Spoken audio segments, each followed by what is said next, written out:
Ας μιλήσουμε ειλικρινά. Αν ασχολείσαι με το στοίχημα εδώ και μήνες ή και χρόνια και συνεχίζεις να βγαίνεις χαμένος, κάτι δεν πάει καλά.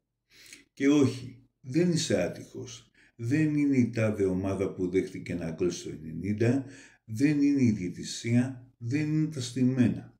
Είναι το πλάνο σου ή μάλλον η απουσία του πλάνου.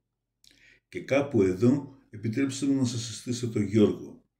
Ο Γιώργος είναι 35 ετών, δουλεύει σε γραφείο και κάθε Παρασκευή βράδυ κάθεται με το ποτάκι του και γεμίζει ένα δελτίο με 9 αγώνες.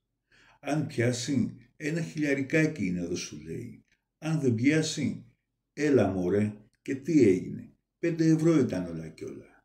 Την επόμενη μέρα παίζει 20, τη Δευτέρα πηγαίνει για ρεφάρισμα με 50 και την Τετάρτη... Σωστά μάτεψατε, δεν του έχει μείνει μία, αλλά και πάλι βρίσκει 5 ευρώ που του είχαν μείνει από το live για να παίξει. Ο Γιώργος δεν είναι χαζός, είναι απλά ανοργάνωτος, δεν έχει στρατηγική, δεν κάνει διαχείριση bankroll και δεν ξέρει τι σημαίνει αξία στο στοίχημα και πάνω απ' όλα ποντάρει με το ένστικτο και με το συναίσθημά του. Και μετά αρχίσουν τα γνωστά. Το στοίχημα είναι για τους bookmaker, δεν κερδίζεις ποτέ, οι bookmaker τα στείνουν όλα. Όχι Γιώργο, δεν είναι το στοίχημα. Είναι ότι παίζεις σαν να παίζεις ξυστό.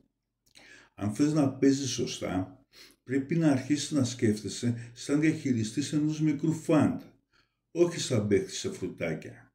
Και ναι, αυτό σημαίνει ότι πρέπει να ορίσεις κάποιο κεφάλαιο, να διαλέγεις συγκεκριμένα παιχνίδια και όχι ότι παίζει απόψε, να μετράς το ρίσκο, την απόδοση και την αξία της επιλογής σου.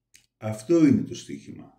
Είναι ένα παιχνίδι πειθαρχίας, στατιστικής, μαθηματικών και πάνω απ' όλα δεν είναι παιχνίδι τύχης. Μπορείς να μάθεις να παίζεις σωστά, αλλά πρώτα πρέπει να σταματήσεις να είσαι ο Γιώργος. Και για να είμαστε ειλικρινείς, όλοι σαν τον Γιώργο παίζαμε κάποτε. Αν σου άρεσε αυτό το βίντεο, κάνε μια εγγραφή στο κανάλι. Στο επόμενο θα μιλήσουμε για ένα σημαντικό εργαλείο που έχει ο παίκτης, τη σωστή διαχείριση του bankroll, με θεωρίες αλλά και με νούμερα. Μέχρι τότε μην γίνεις σαν τον Γιώργο.